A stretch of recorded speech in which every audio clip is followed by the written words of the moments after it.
हाँ आज काय बनवू? आता दादाची फेवरेट बिर्याणी. ओके. तर इथे एका कढईमध्ये तेल गरम करायला घेतलं आहे. त्यामध्ये आपण 2 मीडियम साईजचे बारीक चॉप करून घेतलेले आहे कांदे. ते आपल्याला ब्राऊन करून घ्यायचे आहे, म्हणजे कांदा तळून घ्यायचा आहे. त्यानंतर त्यामधला अर्धा कांदा मी बाहेर काढून ठेवला होता, आपल्याला गार्निश करायसाठी पाहिजे आहे, लेअरसाठी. त्यामुळे आता आपलं इकडे पाणी गरम झालेलं आहे, छान बॉईल झालेलं आहे. त्यामध्ये आपण खडे मसाले ॲड करणार आहे. थोडंसं मीठ टाकायचं आहे. आपला बासमती राईस जो 15 मिनटासाठी आपण सोक करून ठेवला तर तो ॲड करून घ्यायचा आहे. थोडंसं तेल ॲड करायचं आहे. आणि इकडे मी आता आलू घेतलेले आहेत. तर आज मी बनवणार आहे आलूची बिर्याणी, त्यामुळे फक्त मी आलू घेतलेले आहे.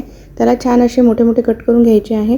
त्यामुळे टाकले आहे दही, हळद, तिखट, मीठ, धने पावडर, जिरे पावडर, बिर्याणी मसाला असेल तर टाकायचा, नाही तर गरम मसाला टाकायचा. कसुरी मेथी आपण इथे ॲड करणार आहे आणि लसूण अद्रकची पेस्ट ॲड करून घ्यायची आहे. याला छान आपल्याला मिक्स करून घ्यायचं आहे आणि 15 मिनटासाठी आपल्याला याला मॅरिनेट करून ठेवायचं आहे. त्यानंतर आपण यामध्ये तेलामध्ये जे कांदा आपण तळलेला आहे त्यातल्या अर्ध्या कांद्यामध्ये आपण इथे हे मिश्रण पूर्ण टाकून घेणार आहे. त्यानंतर आपल्याला छान फिरवून घ्यायचं आहे आणि याला झाकून ठेवून आलूला शिजू द्यायचं आहे. त्यानंतर इकडे राईस पण आपला झालेला होता, तर मी चेक केलं होतं. त्यानंतर इथे मी फ्रेश कोरिअँडर आणि पुदिना टाकून घेतलेला आहे आणि झाकून आपल्याला आलू शिजू द्यायचं आहे. तर आता तुम्ही बघू शकता इथे छान मस्त तेल सुटलेलं आहे आणि आलू पण छान शिजलेला आहे. मसाला आपला रेडी आहे. यावर आपण लेअर करणार आहे. तर इथे जो राईस आपण आता काढून ठेवला होता तो राईस आपल्याला गरम गरमच इथे ॲड करून घ्यायचा आहे. त्यानंतर यावर आपण ॲड करणार आहे फ्रेश कोरिअँडर आणि पुदिना, त्यानंतर तळलेला कांदा आणि मी आज फूड कलर पण यूज केलेला आहे. तर रेड आणि ग्रीन फूड कलर यूज केलेला आहे. हे ऑप्शनल आहे, नाही टाकला तरी चालतं.